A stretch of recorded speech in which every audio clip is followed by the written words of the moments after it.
ప్రశ్నారావణ మీద దేశద్రోహం కేసు పెట్టారు. ప్రశ్నారావణ మీద ఉపా చట్టం కింద కేసు పెట్టారు. సహజంగా ఉపా చట్టం ఎవరి మీద ప్రయోగిస్తారు, ఆ కేసులు ఎవరి మీద పెడతారు అంటే తీవ్రవాదులతో డైరెక్ట్ గా ఇండైరెక్ట్ గా సంబంధాలు మెయింటైన్ చేసే వాళ్ళ మీద, తీవ్రవాదులకి సపోర్ట్ గా ఉండే వాళ్ళ మీద, తీవ్రవాద భావాజాలాన్ని వ్యాపింప చెయ్యాలని ఆలోచన ఉన్న వాళ్ళ మీద ఈ ఉపా చట్టం పెడతారు. మరి అలాంటి పెద్ద కేసులు పెట్టినప్పుడు సహజంగా ఆ కుటుంబ సభ్యులకు కూడా బాధ అనిపిస్తుంది. ఇప్పుడు వాళ్ళ భార్య ప్రశ్నిస్తుంది, పవన్ కళ్యాణ్ మాట్లాడిన మాటలే కదండి నా భర్త మాట్లాడింది, కానీ మీకు ఒక బయట వినిపిస్తాను, అలా ఎప్పుడైనా పవన్ కళ్యాణ్ మాట్లాడా ఒకసారి?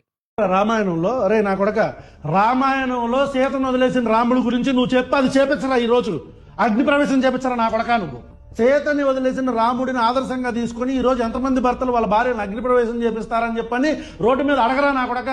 లేదంటే మహాభారతం తీసుకొచ్చి ద్రౌపదిని చీరలాగారు, మన ఇతిహాసాలు అవి చెప్పిన అని చెప్పరా నా కొడక. నువ్వు ఏం చేస్తున్నారు మరి క్రిస్టియన్స్? సనాతన ధర్మాన్ని ఒక్కొక్కసారి కొంతమంది ట్రోల్ చేస్తూ సన్నాతుల ధర్మం అని చెప్పని అంటారు, దాన్ని బూతు కింద కూడా వాడతారు. అలా అంటే ఎలా ఉంటుంది? సొంత రాజ్యంలో తరిమించుకొని రాముడు అని చెప్పనంటే ఎలా ఉంటుంది? రాజ్యం పోండి అని చెప్పని తరిమించుకొని అడవిలో అడుక్కు తిని అని విన్నారు కదా. హిందూ మత దేవులను కించపరుస్తూ ప్రశ్నారావణ మాట్లాడాడు. అయినా సరే హిందూ దేవులను కించపరిచినందుకు కూడా అతని మీద దేశద్రోహం కేసు పెట్టలేదు.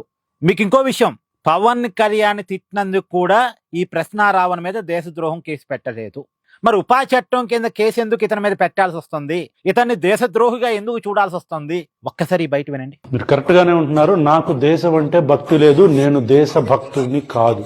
ఎస్, చాలా క్లియర్ గా ప్రశ్నారావణ చెప్తున్నాడు, ఈ దేశం మీద నాకు ప్రేమ లేదు, ఈ దేశం మీద నాకు భక్తి లేదు. మరి ఇటంటోడి మీద ఏం కేసులు పెట్టాలి? ఈ దేశం మీద భక్తి లేనివాడు ఈ దేశంలో అవసరమా? బేసిక్ గా ఈ క్వశ్చన్ ఎవరికి వాళ్ళుగా, పార్టీలొద్దు వదిలేయండి, రాజకీయాలొద్దు వదిలేయండి, భారతీయులుగా ఎవరికి వాళ్ళుగా స్పందించండి. ఈడు దేశంలో అవసరమా? వీళ్ళకి దేశం అంటే ప్రేమ లేదు, దేశం అంటే భక్తి లేదు, అందుకే దేశం మీద కుట్ర చేస్తున్నాడు. ఈ దేశం మీద వీళ్ళు చేస్తున్న కుట్ర ఏంటి అన్నది నేను శనివారం నుంచి వరుసగా వీడియోలు చేస్తూనే ఉన్నాను. నేను ఆదివారం గ్యాప్ వచ్చింది. నేను వీళ్ళ వ్యవస్థీకృత నేరాన్ని కూడా తీసుకెళ్లటానికి సిద్ధంగా ఉన్నాను. వ్యవస్థీకృత నేరం, ఇది మళ్ళా నోట్ చేసి పెట్టుకోండి. అంటే ఈ ఒక్కడి చేస్తున్న ప్రయత్నం కాదు.